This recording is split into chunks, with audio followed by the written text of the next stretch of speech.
When we talk about European history, one name is impossible to ignore. The House of Habsburg, as the famous saying goes, "Let others wage war. You, happy Austria, marry," and they did. They married their way to the top of the medieval world, seizing control of modern-day Germany, Spain, Portugal, and the Netherlands. In fact, at their peak, the family held over 1,700 titles and ruled over a third of Europe. How did they do it? By weaving a complex web of familial ties across Europe. This is the untold story of the most successful and weirdest family in history, the Habsburgs. Let's start with the basics. The Habsburg dynasty can be traced back to the 9th century in Switzerland. But their rise to prominence started in earnest after the legendary Battle of Karansebes in 1256, on the banks of the Tisza River in Hungary. King Bala IV faced a coalition of rival European kings. History remembers it as the battle between Bala and the Seven Kings.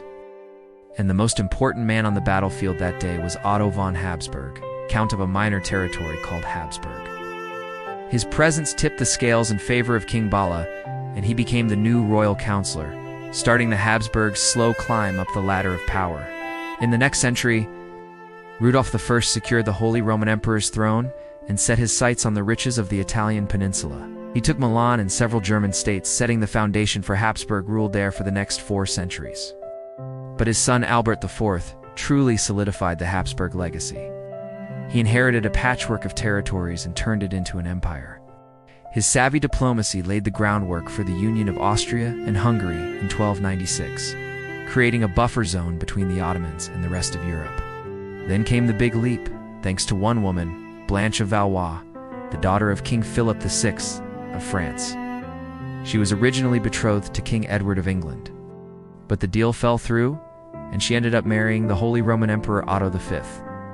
It may seem like a random match, but it was a masterstroke in Habsburg strategy.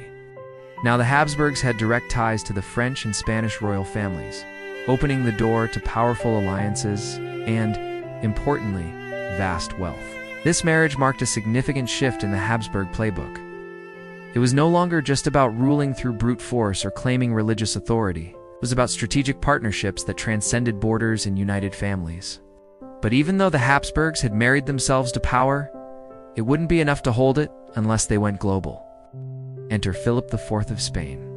He came to power in 1504 and immediately embarked on a mission to expand Habsburg influence. But unlike his predecessors, he didn't rely solely on marriage.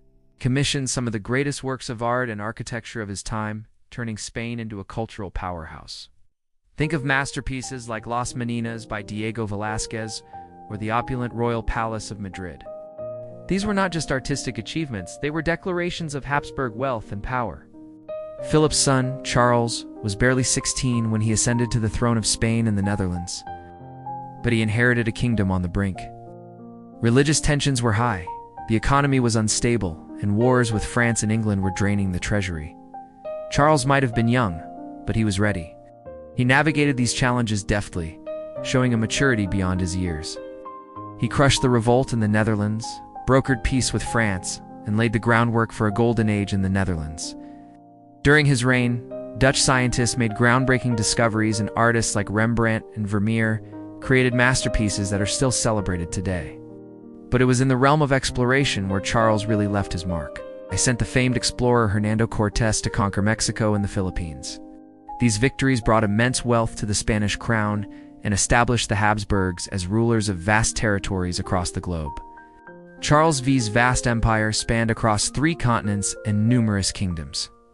To understand the scale of his rule, imagine waking up in the morning in the Austrian countryside, riding a horse to work in Brussels, taking a boat to explore the riches of the Americas, and ending your day watching the sunset over the Philippines.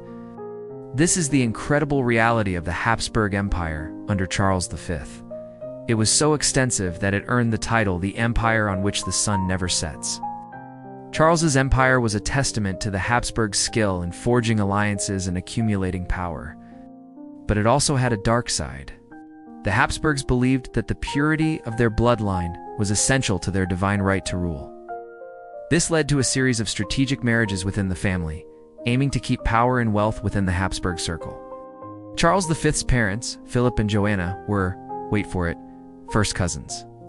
And Charles himself married his cousin, Isabella, of Portugal. This might seem shocking today, but it was common practice back then among the European elite. However, as the years went by, this strategy took a dark turn. By the 18th century, the Habsburg jaw became a symbol of their genetic woes. The Habsburg jaw was a result of recessive genetic traits passed down through generations of inbreeding. It wasn't just a quirky physical feature, it was a warning sign of the toll that inbreeding was taking on the family's health.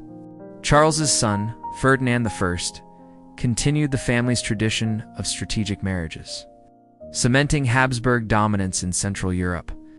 However, these marriages further entrenched the family's genetic problems. The most infamous Habsburg jaw belonged to Charles II, the last Spanish Habsburg monarch. His jaw was so large it could open at a 90-degree angle, allowing him to bite his own nose. If that's not a red flag for genetic issues, I don't know what is. Charles II's bizarre appearance was more than just a physical peculiarity. It was a manifestation of the devastating effects of generations of inbreeding. His condition was so severe that he had difficulty speaking, reading, and writing. He suffered seizures and was completely colorblind. Inbreeding had taken its toll, leaving him with only one viable option, a life of solitude. Charles II's inability to produce an heir triggered the War of the Spanish Succession, a conflict that engulfed Europe and reshaped the political map. The war was essentially a fight over who would take the Spanish throne. The Habsburgs were determined to keep the crown in the family, but other European powers had different ideas. The war pitted major European nations against each other, with France, Britain, the Dutch Republic, and others vying for influence. Eventually, the Treaty of Utrecht in 1713 put an end to the war and redrew the map of Europe.